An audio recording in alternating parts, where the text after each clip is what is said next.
La ville des Abîmes a mis le cap sur la rénovation de Grand Camp et du Rézé. 14 000 personnes sont concernées par cette politique qui se concrétisera par l'ouverture d'un nouveau groupe scolaire.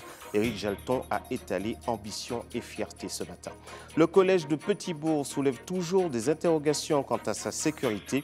Le conseil départemental a réuni la communauté scolaire pour dire que la rénovation va venir. En attendant, tout le monde est prié de patienter. Pôle emploi, dénoncé par les entreprises pour son inefficacité dans la recherche d'emploi, a décidé d'aller dans les entreprises pour analyser les besoins et proposer les bons candidats. Les explications à venir d'Isabelle Hamon. Bonsoir à toutes et à tous. Merci de nous accueillir chez vous pour le développement de l'actualité de ce mardi 30 août 2016. Que d'encre pourrait-on dire alors qu'on s'apprête à célébrer, à commenter plutôt la rentrée scolaire. C'est une sortie qui a occupé la une de l'actualité, celle d'Emmanuel Macron. Le ministre de l'économie est allé cet après-midi à l'Élysée donner sa démission à François Hollande. Il n'est donc plus ministre de l'économie et cela a provoqué véritablement un emballement médiatique. Emmanuel Macron s'est expliqué après son départ du gouvernement. Les blocages sont sectoriels, techniques, idéologiques et politiques. Or, dans notre pays, dans notre 5e République, le seul moment où les débats nécessaires pour décider ces transformations peuvent utilement avoir lieu sont les campagnes présidentielles. Il faut, pour susciter et mener ces débats, être libre de formuler à la fois un diagnostic sans concession de l'état de la France et un plan de transformation qui permette de remédier à nos faiblesses et d'accroître nos forces, qui sont bien plus nombreuses qu'on se plaît à le dire. Ce travail d'intérêt général doit être mené avec méthode, dans chacun des domaines structurants pour notre avenir collectif. Loin du fracas que nous connaissons trop souvent, sans les facilités d'une vie politique qui ne cherche plus à s'occuper du pays, mais simplement à vivre au rythme de ses propres soubresauts. C'est pourquoi cette démarche n'est pas compatible avec l'appartenance à un gouvernement qui restreint l'action au strict champ de compétences ministérielles, ni avec l'indispensable solidarité qui s'impose à un ministre. J'ai donc choisi de présenter ma démission. Je mesure la gravité de cette décision. Je l'ai longuement mûrie. Il eût été plus facile de rester dans le confort de Bercy, mais je fais le choix de prendre mes responsabilités. Ce n'est pas un choix dirigé contre les années que j'ai passées à l'Élysée ou au ministère de l'économie. Au contraire, j'en suis fier et je les assume pleinement. J'ai eu l'occasion de dire au président de la République que je suis à cet égard convaincu que les Français lui rendront justice d'avoir fait face à des difficultés exceptionnelles et d'avoir pris ses responsabilités. Le choix que je prends aujourd'hui, c'est un choix pour être libre et responsable. Être libre de dire, de proposer, d'agir, de rassembler. Être responsable d'une nouvelle offre qui doit construire un nouvel espoir. C'est une nouvelle étape qui commence, pour laquelle j'aurai besoin de toutes les bonnes volontés. Dès la fin du mois de septembre, je présenterai le diagnostic de la France, construit avec l'aide de dizaines de milliers de Français que les adhérents d'En Marche sont allés interroger. Je proposerai ensuite des actions en profondeur et en cohérence avec la vision que nous portons. C'est donc un projet ancré dans le réel, exigeant, redonnant à la France sa place, loin des jeux tactiques et d'appareils que nous voulons porter. C'est un choix engageant, car notre pays mérite de prendre pour lui des risques, car je suis déterminé à tout faire pour que nos valeurs, nos idées, notre action puissent transformer la France dès l'année prochaine. Je vous remercie pour votre attention. La démission d'Emmanuel Macron a fait passer au second plan celle de Georges Paul-Langevin. La ministre de l'Outre-mer a en effet quitté ses fonctions aujourd'hui pour des raisons personnelles. Elle a été remplacée par Erika Bareigne. Harry Chaluste, président du Conseil régional, et Laurent Bernier ont salué cette nouvelle nomination. Et puis, le confrère d'ATV Paris nous apporte les quelques précisions nécessaires sur le départ de Georges Paul-Langevin. Ce n'était pas attendu de sitôt. Après plus de 4 ans passés au sein du gouvernement, dont 2 au ministère de l'Outre-mer, Georges Paul-Langevin démissionne. Pour des raisons personnelles, selon le communiqué officiel de l'Élysée. En réalité, ce sont bien des raisons professionnelles. J'avais depuis quelques semaines fait part au président et au Premier ministre de mon souhait de retrouver mes électeurs, mon quartier, les gens qui m'avaient fait confiance en 2012. Et on envisageait la manière et le moment opportun pour que je puisse les retrouver. Et là, ça a été accéléré parce qu'il y a eu la démission d'Emmanuel Macron qui a entraîné un mini remaniement. Pour remplacer la Guadeloupéenne de 68 ans, une Réunionnaise de 49 ans, son amie Erika Bareigne, qui a connu une promotion fulgurante, passant en tout juste 6 mois de députée de la majorité à secrétaire d'État, puis à ministre de la République. Je suis très fière. Parce que je suis aussi la première femme réunionnaise à être ministre de la République. Les conditions de sa nomination rapide à 8 mois de la fin du quinquennat ne semblent pas effrayer cette mère de famille. J'arrive toujours à des moments où les temps sont contraints, où les difficultés sont plus grandes, sur des sujets nouveaux, à écrire des nouvelles pages. Quand vous avez l'énergie, quand vous avez les déterminations, quand vous avez les convictions, et c'est ce que j'ai, on avance. Cette femme de terrain est la 3e locataire de la rue Oudinot depuis mai 2012, la 4e consécutive, originaire de l'Outre-mer. La ville des Abîmes est engagée dans une importante opération de rénovation. Cette opération touche les quartiers du Rézé et de Grand Camp. Éric Jalton a visité ces quartiers ce matin pour marquer et affirmer sa volonté d'aller encore plus loin. Reportage de Moïse Dexter et de Patrick Curie. L'ouverture du groupe scolaire Grand Camp Parc offre aux jeunes abîmiens un cadre d'études de haute qualité environnementale et aux normes sismiques, au cœur de la rénovation urbaine, où le corps enseignant et les enfants sont déjà impliqués dans la vie de cette école. Je suis une directrice satisfaite d'entrer dans ces très beaux locaux. Alors déjà, c'est une école neuve avec de jolies couleurs, avec des jeunes qui ont participé à nous créer de jolies fresques. Nous-mêmes, les écoles ont été impliquées dans la création de fresques avec nos élèves. Donc c'est une école aussi accessible, aux hautes qualités environnementales, c'est-à-dire avec une aération qui diminue un peu la climatisation. Donc une équipe enseignante qui est dynamique, et qui est présente, qui est stable. La municipalité a investi dans le domaine éducation. Cet établissement présente des conditions de travail satisfaisantes. Une équipe pédagogique d'enseignants qui est stable depuis plusieurs années, une école dans un quartier de politique de la ville et puis dans le cadre de la rénovation urbaine, des équipements de cette qualité-là, c'est une vraie chance pour les élèves qui vont y entrer et puis une vraie chance aussi pour les enseignants qui sont dans cette école, notamment au niveau des conditions de travail. C'est un établissement très coloré, avec une bonne répartition des espaces, sécurisé, avec des contrôles d'accès. Et dans le contexte actuel, c'est quelque chose de très important.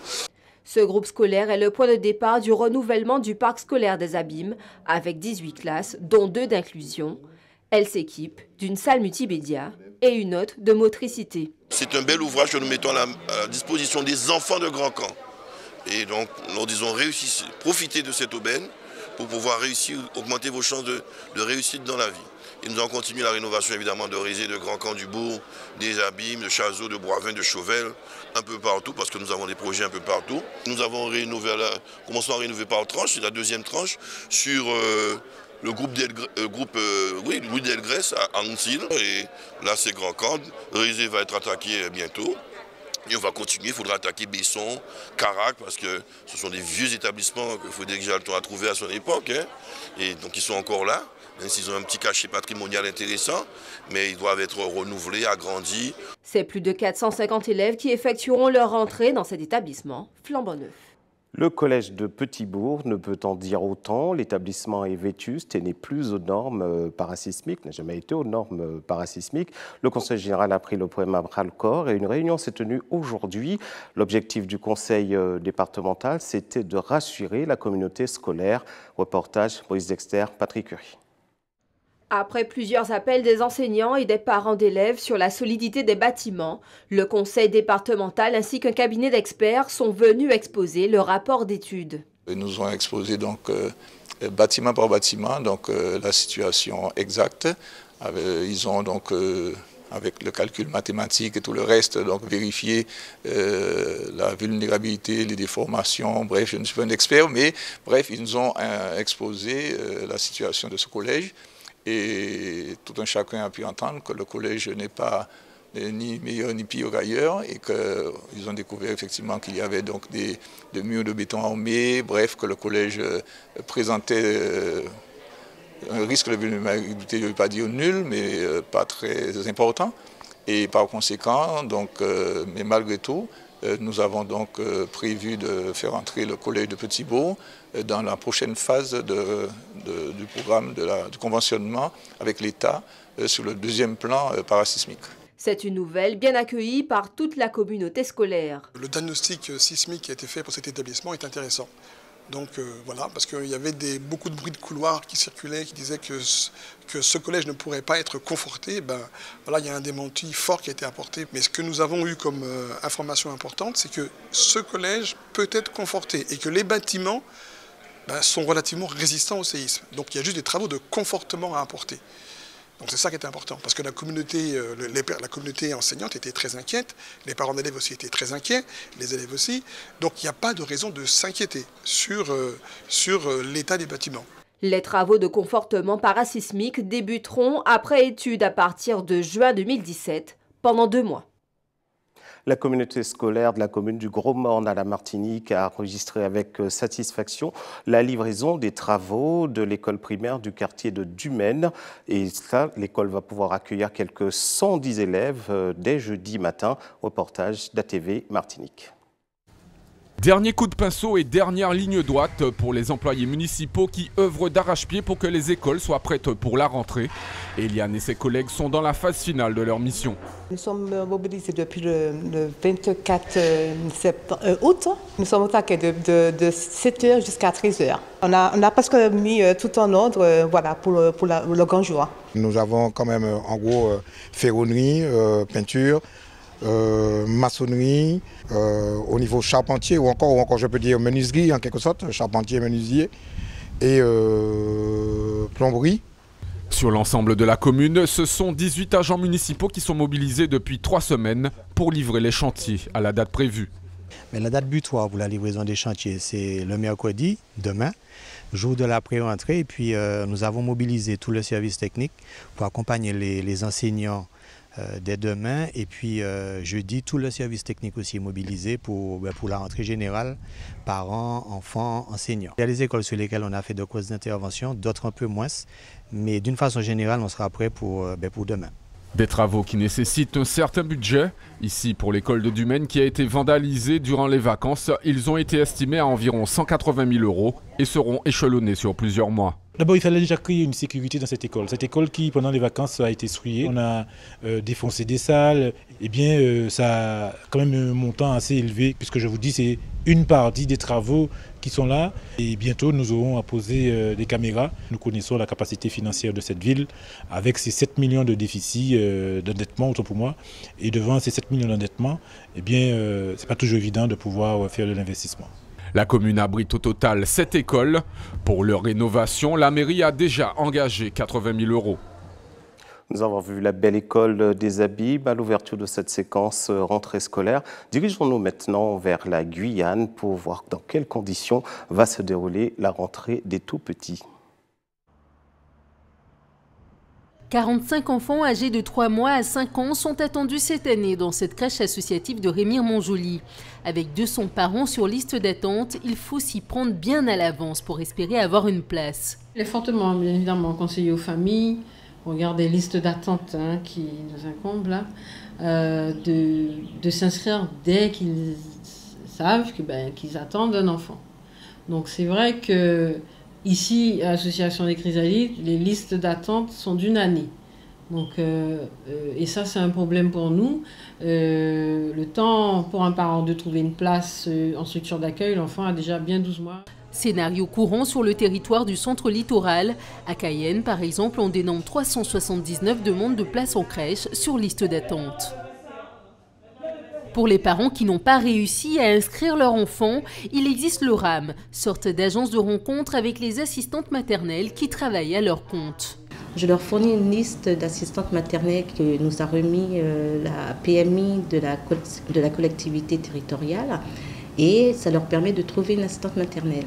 Donc je les renseigne aussi sur tout ce qui est contrat de travail, droits et devoirs de l'employeur et vice-versa. J'aide aussi les assistantes maternelles dans leurs droits et devoirs. Les parents sont dirigés vers des structures comme cette société d'aide à la personne. Créée il y a 5 ans avec une quinzaine d'encadrants, ils interviennent en complément et parfois même en substitution à la garde en crèche. Nous, ce qu'on a voulu faire en créant notre société, c'était d'offrir aux parents une solution de garde souple, réactive et à la fois de confiance en offrant du personnel diplômé, qualifié, qui venait travailler au domicile des parents selon leurs besoins, selon leurs attentes, avec cette facilité de faire appel à nous 365 jours par an, 7 jours sur 7, 24 heures sur 24, ce qui permet à des familles qui travaillent aussi bien la nuit que le jour de pouvoir avoir quelqu'un de confiance à son domicile pour garder les enfants. L'une des déclinaisons de cette garde à la maison est la garde partagée. Pour cette maman, c'est une solution fiable. Mes enfants sont pris en charge tous les jours, de 16h à ce que je rentre. Donc depuis l'école, ils sont ramenés ici. Et puis c'est sérieux. C'est sérieux, c'est pas fantaisiste, les nanas sont bien, elles s'occupent bien des enfants, elles sont à l'heure, ponctuelles. Pour pallier le manque de place, il faudrait une dizaine de crèches supplémentaires dans la commune de Cayenne. Mais dans l'immédiat, seul un projet de construction est en cours. Au mois d'octobre, nous allons poser la première pierre du multi-accueil qui se trouve sur la route de Baduel. Et ensuite, il y a quand même prévu un espace pour les enfants un peu plus âgés, de 15, 16, 17 ans. Cet établissement de 150 places devrait sortir de terre pour la prochaine année scolaire. À Capesterre, après quelques 4 mois de grève, on tente d'effacer les stigmates de ce long conflit social. Le nettoyage a commencé. La commune espère être fin prête pour accueillir tout le monde d'ici la rentrée. À TV Guadeloupe, au cœur de votre vie quotidienne, avec ce reportage de Moïse Dexter et Patrick Curie. Après 4 mois de grève des agents communaux, la municipalité nettoie les établissements publics et scolaires, aidés d'entreprises, venus prêter main forte au personnel. Nous avons mis des entreprises de Capesterre dans plusieurs établissements scolaires pour le nettoyage, qu'au niveau des lagages, qu'au niveau espace vert, mais aussi qu'au niveau aussi du nettoyage industriel. Toute la mairie a été nettoyée par une entreprise que nous avons aussi mis au niveau des autres établissements. Et ensuite maintenant le personnel communal est depuis ce matin est en train de prendre le relais, s'associer aux autres entreprises pour que tous les établissements scolaires puissent assurer un fonctionnement normal. Donc là je suis en train de passer au sein de la mairie dans d'autres établissements pour vérifier si tout est bien fait, comme on l'avait bien organisé.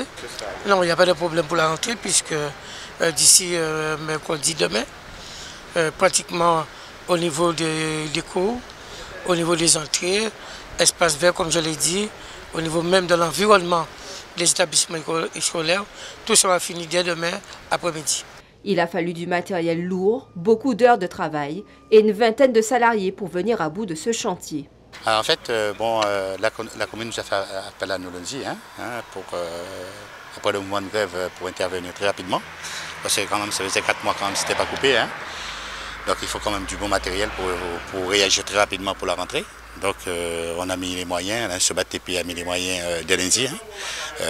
Pour finir, mercredi, on donne les écoles pour la rentrée, des profs déjà jeudi. On a mis une vingtaine de personnes pour faire ce genre de travail avec bien entendu des matériels adéquats. Des gens Kubota, c'est des grosses machines qui, après 4 mois de non-coupe, il faut quand même des matériaux sérieux pour faire ce genre de travail. Les travaux ont été effectués dans les 14 établissements de la commune pour une rentrée qui se fera dans des conditions d'hygiène convenables. Pôle emploi ne serait pas capable de recruter les bons candidats lorsque les entreprises ont envie d'engager quelqu'un. Du coup, pour couper court à cette critique quelque peu lancinante, les conseillers de Pôle emploi ont décidé d'aller dans les entreprises pour recueillir des informations, tracer les bons profils et puis pouvoir proposer le bon candidat au poste sollicité. Voici les explications d'Isabelle Hameau. C'est une agence Pôle emploi comme beaucoup d'autres. Des chômeurs inscrits et des conseillers pour les aider. Mais à l'étage de cet immeuble, une équipe à part. Valérie fait partie de ces agents qui passent 80% de leur temps sur le terrain, près des patrons. Aujourd'hui, c'est l'entreprise qui vient à elle. En quoi puis-je vous aider? Alors, je cherche pour un garage automobile, un garage mécanique, 2 profils que j'embaucherai en CDI. Dans la mesure du possible et en fonction des candidats. Alors, je voudrais savoir ce que vous avez à me proposer. Ce consultant pour une entreprise locale est à la recherche d'un mécanicien auto pour un garage situé à Jarry. 2 postes de 35 heures, payés au SMIC. Donc ça peut être quelqu'un qui sort de l'école, comme ça peut être quelqu'un qui sort d'un autre emploi. C'est pour un CDI, dans la mesure du possible, et étant donné qu'il y a des aides qui sont alloués au CDI, il y a des aides qui sont possibles, etc. Donc voilà, je viens trouver des candidats qui rentrent dans les critères. C'est dans son portefeuille de demandeurs d'emploi que Valérie trouvera les profils recherchés. Son but, simplifier la vie du recruteur. On a un premier rôle d'écoute, voilà, pour bien comprendre la demande et le besoin de l'employeur. Et puis un deuxième rôle de conseil, puisque nous avons effectivement des personnes qui peuvent et qui répondent aux critères qui sont demandés. Nous travaillons en binôme en fait au sein de l'agence, l'équipe entreprise et l'équipe placement, pour répondre au plus près à la demande de l'entreprise. Le défi de cet agent est aussi de découvrir des profils auxquels le recruteur n'aurait pas pensé. C'est un véritable travail de fourmi. Puisque quand même, aux Abîmes, on compte un nombre certain de demandeurs d'emploi. Et ces personnes, nous les connaissons, nous les rencontrons au quotidien. Et nous savons que ce n'est pas parce qu'il est sorti de l'école il y a peut-être un mois ou qu'il est débutant qu'il ne sait pas. Je parle de candidats qui pourraient ne pas avoir 1 an ou 2 ans d'expérience. Nous sommes en entretien assez régulièrement et nous pouvons justement appuyer nos choix et leur dire, vous recherchez, vous êtes parti sur cette idée de départ, mais sachez que tel candidat a telle compétence et peut vous apporter tel élément en plus, ou alors celui-là ne dispose peut-être pas de la technicité sur telle machine ou tel outil, mais nous pouvons vous aider, par exemple, grâce à un dispositif de formation préalable à l'embauche qui permettra que cette personne vraiment colle à ce que vous attendez. Prochaine étape, entretien de sélection, puis immersion en milieu professionnel avant la signature du contrat d'embauche. Depuis le début de ce service, la qualité des offres en accompagnement dans les entreprises s'est améliorée. Un taux de satisfaction qui passe de 71% en juillet 2015 à 84% cette année. Une bonne nouvelle, le spécialiste des boutiques hors taxe Dufry a renouvelé avec la concession Pôle Caraïbes son contrat. La société suisse va s'étendre davantage et apporter plus d'investissements. Voici les explications d'Isabelle Hameau. Présent depuis l'année 2000 à Pôle Caraïbes, le spécialiste des boutiques hors taxe Dufry a prolongé la concession jusqu'en 2021 pour 2 supérettes et jusqu'en 2026 pour 16 activités hors taxe. Des nouveautés qui verront le jour d'ici la fin d'année. On vient de terminer donc une procédure de mise en concurrence des commerces du niveau 2. Alors pour l'instant, ça ne se voit pas, mais je pense qu'en fin d'année, il y aura beaucoup de nouveautés pour les passagers, un renouvellement de l'offre commerciale. Et on espère qu'il fera plaisir donc à nos visiteurs et aux Guadeloupéens. Je ne vais pas en dire trop pour l'instant parce qu'on est juste d'attribuer donc c'est une nouvelle concession. Il faudra le temps que ces nouvelles concessions s'installent, qu'elles fassent ses travaux d'agencement, d'agrandissement. Mais il y aura des nouveautés donc en fin d'année pour nos clients que j'invite déjà à retenir leur agenda. Donc les fêtes de fin d'année, il y aura beaucoup de choses qui vont se passer sur Pôle Caraïbes. Le groupe Valois va construire 5 nouveaux magasins et quasiment doubler à 1100 mètres carrés ses espaces de vente. Une première tranche qui se concrétisera pour l'instant dans la zone internationale. Pour l'instant, donc, la première tranche d'appel d'offres concerne donc, la gare internationale et nous allons lancer une deuxième vague concernant donc, le terminal régional en partie publique et le rez-de-chaussée de l'aérogare. Donc je pense qu'à ce moment-là, toutes les zones seront en cours de rénovation ou rénovées en fin d'année. Les boutiques hors taxes du groupe Dufry ont vu leur chiffre d'affaires bondir de 62% au premier semestre. Le groupe table pour une performance en hausse au second semestre, notamment grâce à l'apport des marchés matures. Ce renouvellement du partenariat entre Dufry et la Guadeloupe est un apport conséquent pour Pôle Caraïbes, qui a connu en 2015 plus de 2 millions de mouvements d'avions. Vous êtes sur ATV Guadeloupe, restez avec nous. Dans un instant, nous accorderons une place toute particulière à la danse avec la rentrée du Centre de danse et d'études chorégraphiques de l'ENABLU et nous insisterons avec Linda Kayarsi sur l'importance du petit déjeuner à quelques jours de la rentrée. Certains d'entre vous, on l'a vu dans notre reportage d'hier, pensent que le petit déjeuner est déterminant pour la forme et la croissance. D'autres pensent qu'on peut s'en passer volontiers. Sa composition idéale, son rôle mis au jour par Linda Kayarsi. Prendre un bon petit déjeuner peut contribuer à réussir la rentrée des classes. Il apporte de l'énergie et des nutriments pour rester concentré toute la matinée. Il faudrait un sucre lent, c'est-à-dire soit du pain complet ou de la baguette, ou alors des biscottes, ou alors des céréales en fonction de l'envie ou du plaisir de l'enfant. Ensuite, il faudrait une part de protéines le matin, sous forme soit de produits laitiers, donc c'est l'idéal pour les enfants parce qu'ils ont besoin de calcium et de protéines. Ensuite, dernier élément qui est vraiment pas des moindres, c'est la part vitaminée. Le fruit frais de préférence, et s'il n'y a pas de fruits, ce sera un verre de jus de fruits concentré. Lorsqu'on a pris un petit déjeuner équilibré, en général l'enfant il peut tenir tranquillement pendant 4 heures. Donc ça c'est intéressant. Et au déjeuner, absolument des légumes. Les légumes doivent faire partie intégrante des repas. Le légume est très important, non seulement pour l'apport en antioxydants, donc l'enfant va mieux gérer le stress, il aura des vitamines. Le goûter a également une place importante dans l'alimentation. Le goûter pour l'enfant d'âge scolaire est nécessaire, d'accord? Sachant que là, je parle d'un repas qui a été pris entre 11h30 et midi et demi. Après, il faut faire la différence entre goûter plaisir et goûter santé. Ça peut être du gâteau au chocolat, ça peut être des biscuits, et donc ça peut être du pain et du fromage, ça peut être un yaourt et un fruit, parce que là, réellement, sur 100% de l'aliment, le corps utilisera 80 voire 90%. Alors qu'une viennoiserie, le corps utilise 10%. Le dîner, alors donc il y a des enfants qui n'ont pas très faim le soir, mais ce qu'il faut surtout privilégier au dîner, c'est le légume plus une protéine, parce que les protéines sont les constituants du muscle et l'enfant doit avoir un petit peu de sardine, un petit peu une omelette, quelque chose. Et pour les enfants qui ont faim, vous leur donnez une petite part de féculents, pas une grosse part parce qu'ils vont dormir et que le corps, en fait, il est au repos. Au final, bien manger, bien dormir et surtout la pratique régulière d'une activité physique sont les clés pour une rentrée pleine d'énergie. Au Morne Rouge, à la Martinique, la traditionnelle procession de Notre-Dame de la Délivrance a eu lieu. Pas moins de plusieurs milliers de personnes ont assisté aux 3 messes qui clôturent ces 10 jours de pèlerinage. C'est l'occasion aussi pour l'évêque de la Martinique, Monseigneur Macaire, de présenter les prêtres qui vont officier sur l'île. Reportage Louis Sabas.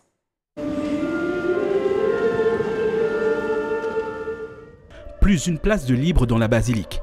Ils sont plus d'1 millier de fidèles à assister à la messe célébrée par Monseigneur David Macaire, l'archevêque de Saint-Pierre et de Fort-de-France. Un moment important pour ces chrétiens, venus de loin parfois, pour partager leur foi. C'est important pour nous Martiniquais de toujours célébrer cette messe auquel bon nombre de personnes en a toujours besoin. Ça fait partie de notre patrimoine auquel nous ne devons pas à bannir. C'est important pour moi parce que je fais confiance à Dieu et j'ai la foi et j'aime bien partager tout ce qu'il y a avec Dieu, avec tout le monde.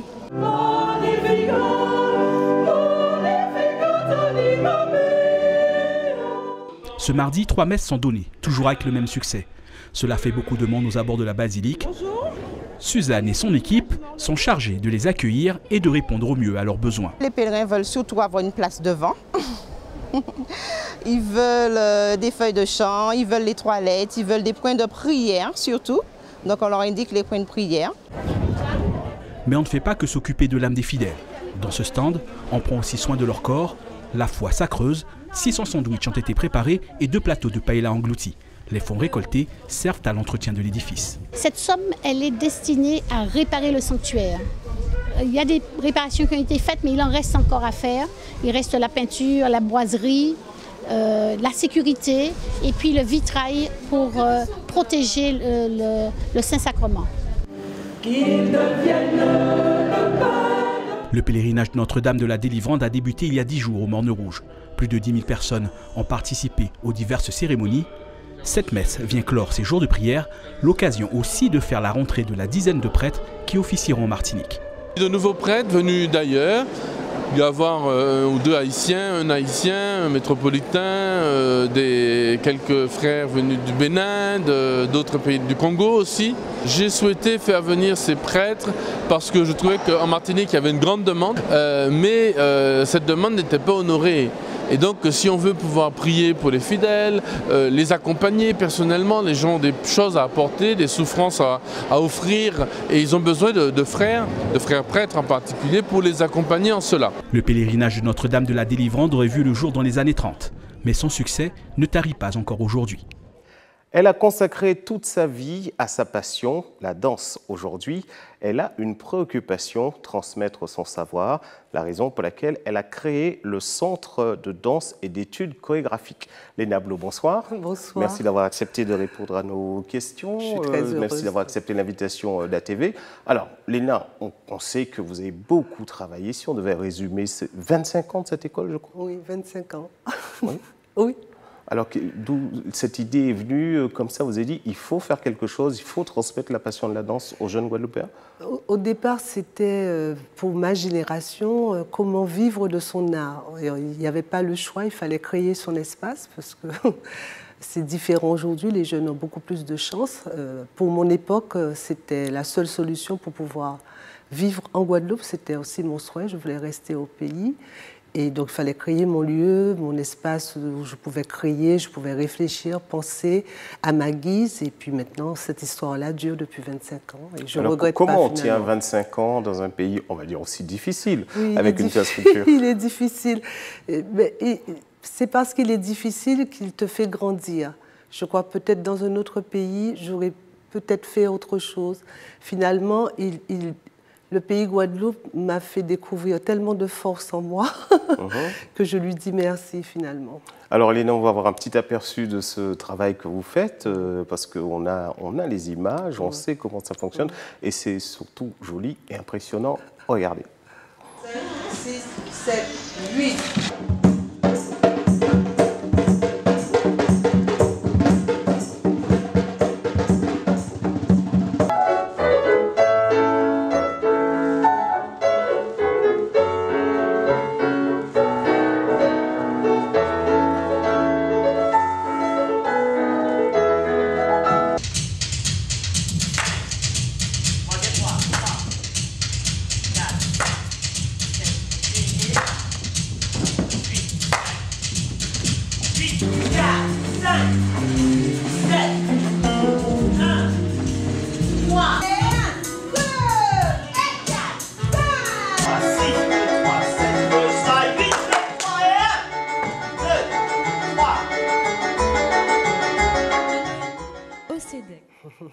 Alors, quand vous regardez ça, vous dites quand même, j'ai quand même apporté quelque chose au pays, quand on voit les jeunes, comment ils sont enthousiastes dans cette école. Non seulement aux jeunes, parce que j'arrive maintenant à ne pas reconnaître mes élèves, donc c'est pour dire que j'en ai déjà passé, et qui, même s'ils ne continuent pas la danse, mais ça a marqué leur vie, c'est une école de la vie. Et puis, C'est aussi transporter l'école à l'extérieur, parce que finalement, quand je suis à l'étranger, c'est la Guadeloupe, c'est le CEDEC, c'est la compagnie Trilogie. Donc j'utilise tous les outils, tous les moyens, tant sur le plan intellectuel que sur le plan physique, de la réflexion, pour agrandir mon pays à l'étranger. On sait que vous avez travaillé sur un concept Bigidi. Le Bigidi, ouais. Donc, on dit, Gérald Auquel m'expliquait une fois, c'était le Guadeloupéen, un marchand, il a tendance à mimer comme ça le rythme, et c'est au fait, c'est un rythme qui dégage comme ça. Oui, absolument. Je crois que l'invention du concept de Bigidi, ce n'est pas quelque chose de prévu. C'est parce que moi, quand je regarde un danseur de l'Écrose, j'ai toujours été fascinée parce que je me dis, il ne sait pas à quel point que ce qu'il accomplit est difficile techniquement, en termes de langage, de danse académique. Et en fait, ça a été ça, cette quête de saisir cette complexité corporelle. Et au bout de tout ce travail, de ce processus d'observation vraiment solitaire et très, très difficile, je me suis rendu compte que ce qui fait la beauté, c'est ce déséquilibre, cette espèce de corps à la dérive, et il fallait que je trouve un mot qui convienne bien. Et en fait, j'ai extirpé de l'expression Bigidi mais pas tombé. Et finalement, quand j'allais faire les masterclass de technique à l'étranger, je dirais que c'est le corps étranger qui m'a fait prendre conscience que derrière ce geste-là, il y a un sens beaucoup plus profond, qui est peut-être du point de vue mental, d'une posture mentale et d'une vision de la vie. Et mon travail de recherche maintenant est sur un autre plan, pas seulement sur le plan corporel comme pour la Technica. C'est un travail de recherche pour faire le parallèle entre le corps dansant et le corps social. J'ai mis l'hypothèse que est-ce que nous pas en peuple de Bigidi? Voilà, qu'il y a un lien qui peut se créer entre... Voilà. Mais il y a sans doute une volonté aussi de réappropriation du corps, parce qu'on sait littéralement que les gens étaient dépossédés en quelque sorte de leur corps. Est-ce que la danse justement dans le gros cas, les roses, tout ça, n'apporte pas cette volonté de réappropriation? C'est plus qu'une réappropriation, à mon sens. Je ne sais pas si j'ai raison, mais je dis que ça a été la seule arme, la musique également, le tambour, parce que quand on regarde, c'est ce qui existe partout où l'esclavage a existé. Et les corps ont dû inventer une manière pour dire au monde « je suis humain ». Parce qu'on a décidé qu'ils n'étaient pas humains, mais ils le savaient. Donc, la seule réserve qu'ils avaient, c'est leur propre corps. Donc, c'est plus qu'une réappropriation, c'est une manière très intelligente de dire au monde comment je pense la vie et comment je résiste. Et derrière le Bigidi mais pas tombé, c'est une phrase extrêmement philosophique que je pense qu'on doit se réapproprier aujourd'hui pour notre temps du XXIe siècle. C'est que lorsqu'on regarde un danseur de Goka, il ne touche jamais le sol. Il a manqué tomber, il a Bigidi. Ça veut dire les ruptures de la vie, les fracas de la vie. Ce qu'on doit retenir de la danse Les Roses, c'est qu'on a, en tant qu'être humain, les ressources, les ressorts pour rebondir. Donc avoir foi en la vie. Et le dialogue entre le son et le corps aussi. Ça, c'est encore plus extraordinaire parce que je dis souvent, j'inverse en fait. Je dis le tambour, c'est un corps dansant et le danser, c'est un corps musical parce qu'il y a une telle symbiose que ça dépasse l'entendement. Alors concrètement, Léna Blou, la rentrée chez vous, c'est quand et quelles sont les conditions pour adhérer, on va dire, à votre centre? Alors, la rentrée, c'est dès le 1er septembre pour les inscriptions. Les cours même vont débuter le 3 octobre. Donc, les gens peuvent venir à l'école. C'est important que les gens entendent que c'est ouvert à tous. C'est pour ça, l'extrait l'a très bien montré. C'est les enfants, c'est les jeunes, c'est les grands, c'est les seniors, c'est les corps aussi fragiles, hein, parce qu'il y a des handicaps. Tout le monde peut danser. Tout le monde peut danser. Et il y a toutes sortes de danses. Enfin, il y a la danse classique, le modern jazz. Voilà, là, on a montré les techniques fondamentales, mais il y a aussi du dancehall, de la samba, de l'atelier bien-être pour ceux qui ne veulent pas une technique trop codifiée. Le dancehall, c'est pour notre ami Luigi qui a promis. Voilà, mais j'ai essayé et j'avoue, en fait, toutes les danses sont extraordinaires. C'est surtout le transmetteur qui doit être fabuleux. Voilà. Des personnes qui, comme vous, font un travail extraordinaire en Guadeloupe, ce sont les brodeuses de Vieux-Fort et nous les avons rendu visite. Regardez ce reportage. La broderie de Vieux-Fort, appelée jour, est une tradition familiale, un patrimoine séculaire transmis de mère en fille. Nous disons broderie, mais broderie jour. C'est-à-dire que nous avons un tissu tout neutre, quand nous faisons des trous dedans. Nous faisons des dessins dedans, si vous préférez. en tirant le fil, en gardant une partie, et puis on rajoute du fil dans un autre sens. Dans ce sanctuaire de la broderie, 20 brodeuses perpétuent une tradition vieille de 300 ans.